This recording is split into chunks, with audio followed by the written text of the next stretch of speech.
অবশ্যই অনেক এক্সাইটেড, কারণ আমি চাই যে এই যোগসুর মাধ্যমে আমরা যোগ্য প্রার্থীগুলোকে নির্বাচন করব, যেন আমাদের জগন্নাথ বিশ্ববিদ্যালয়টা বাংলাদেশের মধ্যে একটা অন্যতম শ্রেষ্ঠ বিশ্ববিদ্যালয় হিসেবে পরিচিতি পায়। কারণ প্যানেল দেখে না, আমরা সবসময় যোগ্য প্রার্থী বিবেচনা করেই ভোট দিব।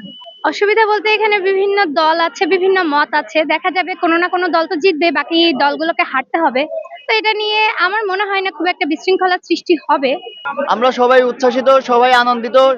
এই যে চারিদিকে অবস্থা দেখতে পাচ্ছেন, আর নির্বাচনে আমাদের সম্ভবত চারিদিকে যে রব উঠেছে যে ছাত্র দল জিতে গেছে, এরকম একটা মনোভাব সবার মধ্যে। সাধারণ শিক্ষার্থীরা ছাত্র দলের প্যানেলকে খুবই পছন্দ করছে, খুবই সাদরে গ্রহণ করছে, এই জন্য সবাই উচ্ছ্বাসিত ভাবে ভোট দিয়ে এবং বের হয়ে তারা প্রকাশ করছে। আমরা আশাবাদী ইনশাল্লাহ ছাত্র দলের প্যানেল জিতে যাবে। আমি এখন ভোট দিতে যাচ্ছি, বিষয়টা খুবই আনন্দনীয় লাগছে আর কি, আমাদের খুবই ভালো লাগছে। এটা আমার জীবনের প্রথম ভোট বলা যায়। আমি এখনো জাতীয় পর্যায়ে ভোট দেইনি, এবছর দেবো আর কি। এর আগে এই ভোটটা আমার খুবই ভালো লাগছে।